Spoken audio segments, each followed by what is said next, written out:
Hello అండి, అందరికీ నమస్కారం. Welcome to my story Pushpavalli. మరి ఇంకెందుకు ఆలస్యం, పదండి కథలోకి వెళ్ళిపోదాం. అలా అరవింద్ కిషోర్లో భయాన్ని గమనించి మృదులకి కిషోర్కి మధ్యలో వచ్చి కూర్చుంటాడు. మృదుల నెమ్మదిగా కంచంలో అన్నం వడ్డించుకుంటూ ఉంది. అందరూ మృదుల వైపు ఈరోజు చాలా వింతగా చూస్తున్నారు. ఆఖరికి ప్రసాద్ కూడా అన్నం తినడం ఆపేసి మృదుల వైపే చూస్తూ గమనిస్తున్నారు. కిషోర్ అయితే మృదుల చర్యలకు వణికిపోతున్నాడు. ఇంతలో మృదుల కంచంలో అన్నం వడ్డించేసుకుని కాకరకాయ వేపుడు ఆత్రంగా వేసుకుంటూ, కిషోర్ కంచం ఇలా పట్టు అని కిషోర్ చేతిలో ఉన్న కంచాన్ని గబుక్కున ముందుకు లాగి, నీకు కూడా కాకరకాయ వేపుడు అంటే ఇష్టమన్నావు కదా, పట్టు అని గబగబా ఆత్రంగా కిషోర్కి కూడా కంచంలో వడ్డించేస్తుంది. వదినా, చాలు చాలు, ఎందుకంత కోరేస్తున్నావు, చాలు అంటాడు కిషోర్. వేసుకో కిషోర్, చాలా బాగుంటుంది అని ఇంకా ఆపకుండా వడ్డించేస్తుంది మృదుల. మృదుల ఎందుకు ఇలా చేస్తుందో అర్థం కావట్లేదు ఎవరికి. మృదుల, ఆపిక, అన్నం మానేసి కూర ఒకటే తినమంటావా ఏంటి, ఎందుకలా కూరంతా వాడొక్కడికే వేసేస్తున్నావు అంటాడు అరవింద్ విసుగ్గా. అదేంటండి అలా మాట్లాడుతున్నారు, కిషోర్కి ఈ కూరంటే ఇష్టమన్నాడుగా, అయినా నేనేమి కిషోర్ ఒక్కడికే వేయను, నాకు కూడా చిన్నప్పటి నుండి ఈ కూరంటే చాలా ఇష్టం. మా అమ్మ ఈ కాకరకాయ వేపుడు ఎంత బాగా వండేదో తెలుసా, తన చిన్నతనాన్ని గుర్తు చేసుకుంటుంది మృదుల. నీకు కాకరకాయ అంటే అస్సలు ఇష్టం ఉండదని చెప్పావు కదా మృదుల. కనుబొమ్మలు దగ్గర చేసి అనుమానంగా చూస్తాడు అరవింద్. నేను చెప్పానా, నేనెప్పుడూ అలా చెప్పను, నాకు చిన్నప్పటి నుండి కాకరకాయ కూర అంటే చాలా ఇష్టం. అరవింద్ ఆశ్చర్యంగా చూస్తూ ఉన్నాడు. మృదుల మాత్రం ఆపకుండా, గుడికి మా ఇంటికి మధ్యలో ఉన్న ఖాళీ స్థలంలో ఒక కాకరపాదు ఉండేది. నాన్నగారు గుడిలో పూజ పూర్తి చేసుకుని ఇంటికి వచ్చేటప్పుడు కాకరకాయలు కోసుకొచ్చేవారు. మా అమ్మ ఆ కాకరకాయలతో చక్కగా వేపుడు వండి పెట్టేది. అవి ఎప్పుడు వండినా ఇల్లంతా గుమగుమలాడే సువాసన వచ్చేది. ఆ రోజులు మళ్ళీ రమ్మన్నా రావు కదా అని ఒక్కసారిగా ముభావంగా మారిపోయింది మృదుల. మృదుల నోటి నుండి వచ్చే ప్రతి మాట అందరినీ అంతులేని ఆశ్చర్యాలకు గురి చేస్తుంది. నోట్లోకి వెళ్ళాల్సిన ముద్దను నోటి బయటే ఆపేసి మృదుల వైపే వింతగా చూస్తున్నారు. ఏం మాట్లాడాలన్నా భయమే. కానీ అరవింద్ మాత్రం, మృదుల, నీకేం కాలేదు కదా, మీ నాన్నగారు స్కూల్ టీచర్ అని మర్చిపోయావా, గుడిలో దేవుడికి పూజ చేయడం ఏంటి, అయినా మీ ఇంటి దగ్గర గుడి ఎక్కడుంది, నువ్వేం మాట్లాడుతున్నావో నీకైనా అర్థమవుతుందా కాస్త కరుకుగా అంటాడు. ఒక్కసారిగా మృదుల కూడా తినడం ఆపేసి తల వంచుకుని కనుగుడ్లు అటూ ఇటూ తిప్పుతూ తడబడుతుంది. కమల, ప్రసాదులు అరవింద్ వైపు చూసి ఏడుపు ముఖాలు పెట్టి దాన్ని రెచ్చగొట్టద్దు అన్నట్లు సైగ చేస్తారు. కిషోర్ కూడా అలా మాట్లాడకుండా తలదించుకుని ఉన్న మృదుల వైపే వణికిపోతూ చూస్తూ అరవింద్ వైపు దీనంగా ముఖం పెట్టి, ఇక ఏం మాట్లాడకురా అని సైగ చేస్తాడు. సర్లే, అన్నం తినడం మానేసి అలా కంచంలో తలపెట్టుకుని కూర్చున్నావే, భోజనం చెయ్యి, కాకరకాయ కూరంటే చాలా ఇష్టమన్నావుగా అని అరవింద్ అనుమానంగా మాట్లాడతాడు. వెంటనే మృదుల ఒక్క క్షణంలో తల పైకెత్తి గబగబా ముద్దలు ఒక్కో ముద్ద నోట్లో పెట్టుకుంటూ ఉంది. ఇంతలో ప్రసాద్ తన భోజనం పూర్తి చేసుకుని పైకి లేస్తూ, కమలా, నేను వెళ్ళి పూజారి గారు వచ్చారో లేదో కనుక్కొస్తాను అంటారు. పూజారి గారు ఈరోజు రారు మావయ్య అని మృదుల తల పైకెత్తకుండానే చెబుతుంది. ఒక్కసారి మళ్ళీ అందరూ ఆశ్చర్యపోయి ఒకరి ముఖాలు ఒకరు చూసుకుంటారు. నీకెలా తెలుసు అడుగుతాడు అరవింద్. ఈరోజు మంగళవారం కదండి. అయితే ఏంటి, మంగళవారం పూజారి గారు ప్రయాణాలు పెట్టుకోరు. అదే నీకెలా తెలుసు అంటున్నాను మృదుల. మృదుల తడబడుతూ, నాకేంటి, సాధారణంగా ఎవరూ పెట్టుకోరని విన్నాను. అవునా, అయినా నాన్న ఒకసారి వెళ్ళి కనుక్కోండి.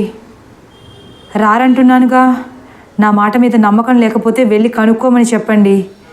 మృదులలో ఒక్కసారే కోపం తొంగి చూస్తుంది. సర్లే ఊరుకోరా, ప్రతిదానికి ఆ పిల్లతో వాదనేస్తావేంటి? పొలానికి వెళ్తూ వాళ్ళ ఇంటి మీద కన్నేస్తాను. గేట్ తాళం వేసుంటే మృదుల చెప్పిందే కరెక్ట్, తీసుంటే వెళ్ళి కనిపించి వస్తాను అని అక్కడి నుండి వెళ్ళిపోతారు ప్రసాదు. వెళుతున్న ప్రసాదు వైపు గుడ్లు తేలేసి చూస్తూ ఉంది మృదుల. అలా అందరి భోజనం పూర్తి చేసేసుకుంటారు. కాసేపటి తర్వాత మృదుల మళ్ళీ తన గదిలోకి వెళ్ళి తలుపులు మూసేసుకుంది. అరవింద్ మృదుల ప్రతి చర్యను గమనిస్తున్నాడు.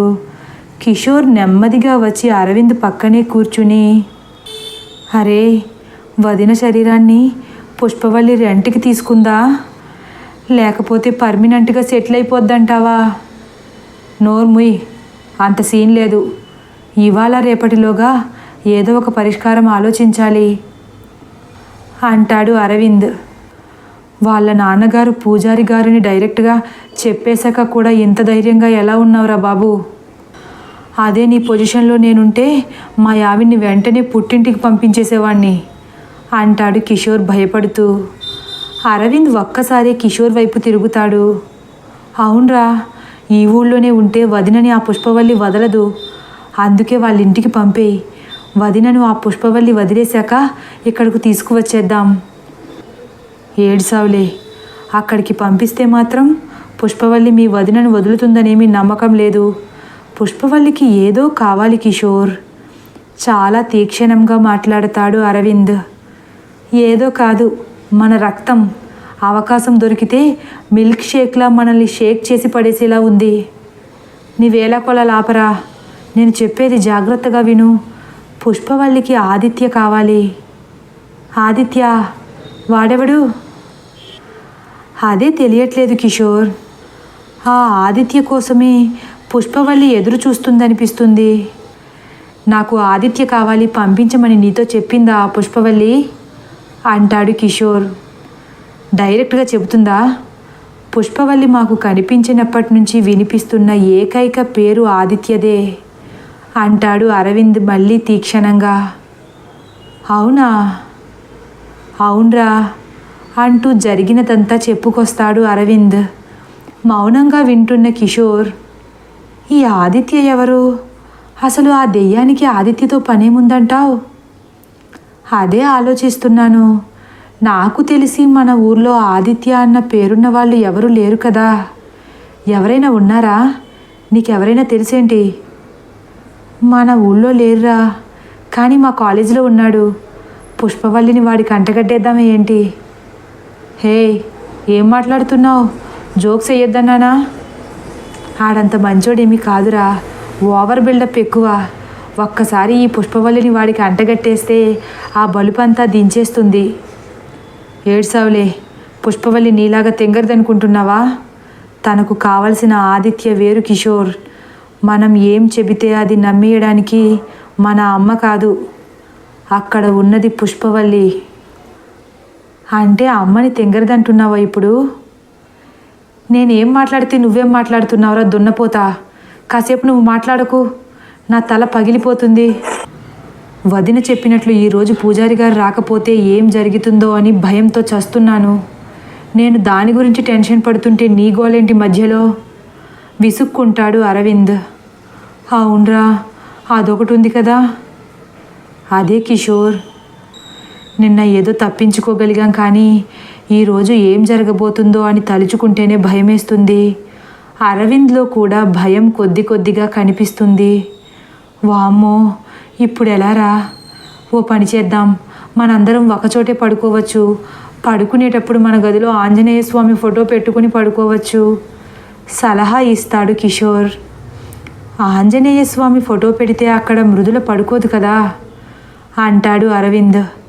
పడుకోకపోతే మానేస్తుంది. వదిన కూడా ఆ గదిలోనే పడుకుంటే ఇక మనం శాశ్వతంగా పడుకోవాల్సిందే. అలా అని వదినను వదిలేయలేం కదా. తనని ఈ సమయంలో ఒంటరిగా వదలడం అస్సలు మంచిది కాదు. రాత్రిపూట ఎక్కడికి వెళుతుందో అర్థం కావట్లేదు.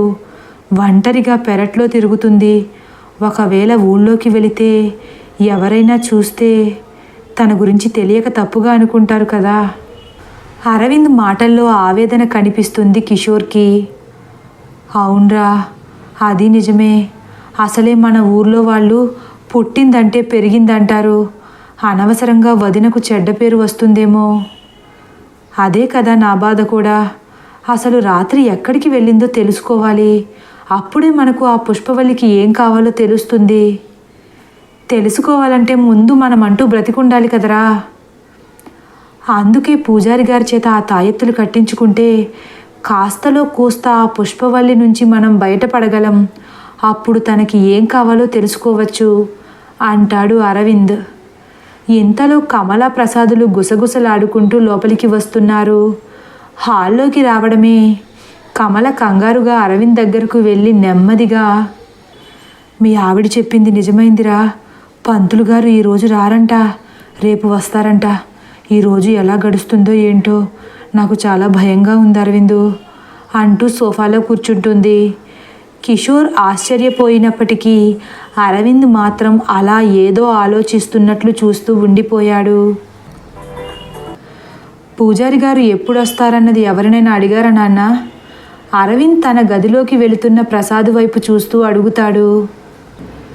గుడిలో పూజ చేయడానికి పక్కూరి పూజారి గారిని పిలిచారు కదరా, ఆయనకి ఫోన్ చేసి చెప్పారంట కాస్త రేపు ఉదయం కూడా దేవుడికి పూజ చేసి నైవేద్యం పెట్టేయమని అని లోపలికి వెళ్ళిపోతారు ప్రసాద్. మీ నాన్నకు అక్కడికి అనుమానం వచ్చి మీరు ఈరోజు వస్తారన్నారని చెప్పారు కదా, ఎందుకు రాలేదని అడిగారంట. ఈరోజు మంగళవారం కదండి, అందులోనూ అష్టం ఒకటి, అందుకే ఆగిపోయారట అన్నారంట ఆ చిన్న పూజారి అని కమల చెప్పుకొస్తుంటే, అమ్మా ఈరోజు మనకి ఇంకో దారి లేదు. అందరూ ఒకచోటే పడుకోవాలి. ఈరోజు చాలా అప్రమత్తంగా ఉండాలి. కాస్త అజాగ్రత్తగా ఉన్నా ఆ పుష్పవల్లి ఏదైనా చెయ్యొచ్చు. నిన్న కాస్తలో నేను తప్పించుకోగలిగాను కానీ లేకపోతే ఏమై ఉండేదో అని అందరికీ జాగ్రత్తలు చెబుతున్నాడు అరవింద్. అవునరా, ఆ పని చేద్దాం. అందరూ ఈ హాల్లోనే పడుకోవచ్చు. ఇక్కడే దేవుడి గూడు కూడా ఉంది కాబట్టి కాస్త బొట్టు పెట్టుకుని ఇక్కడే పడుకుంటే కాస్త ధైర్యంగా ఉంటుంది. అరవింద్ మాత్రం ఇంకా అనుమానం అయోమయం కలగలిపి చూస్తున్నాడు కమల వైపు. ఏమైంది పెద్దోడా? మనందరం ఇక్కడ పడుకున్న మృదుల పడుకోదు కదమ్మా. ఈ సమస్యకు పరిష్కారం హాల్లో పడుకోవడమో తాయెత్తు కట్టుకోవడమో కాదు. అసలు ఆ పుష్పవల్లి మన ఊరిని ఇన్ని సంవత్సరాలుగా ఎందుకు పట్టి పీడిస్తుందో తెలుసుకోగలగాలి. అది మనకెలా తెలుస్తుందిరా? తెలుసుకుంటే తెలుస్తుంది. ఇప్పుడు కమల అయోమయంగా చూస్తూ, దెయ్యానికి ఏం కావాలో మనమెలా తెలుసుకుంటాం అరవిందు? అమ్మా, మీ పెళ్ళికి 2-3 సంవత్సరాల ముందే ఆ పుష్పవల్లి కనిపించకుండా పోయిందనేదానివి కదా. నీకు పెళ్ళై ఈ ఊళ్ళో అడుగుపెట్టిన ఆ రోజుల్లో ఈ ఊళ్ళో ఆదిత్య అని ఎవరినైనా పిలిచేవారా?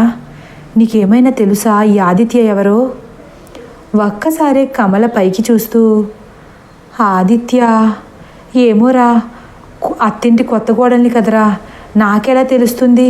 బహుశా మీ నాన్నకు తెలిసి ఉండొచ్చు, అడగమంటావా అని ఆత్రంగా పైకి లేస్తుంది కమల. నేనే అడుగుతాలే అని పైకి లేచి ఆ గది వైపుకి వడివడిగా అడుగులు వేస్తున్నాడు అరవింద్. అరవింద్ వెనకే కమల, కిషోర్లు కూడా వెళ్తున్నారు. తదుపరి భాగం కోసం వేచి ఉండండి. ఒకవేళ నా కథ కానీ మీకు నచ్చినట్లయితే లైక్ చేసి సబ్స్క్రైబ్ చేయడం మర్చిపోకండి. Thank you for watching.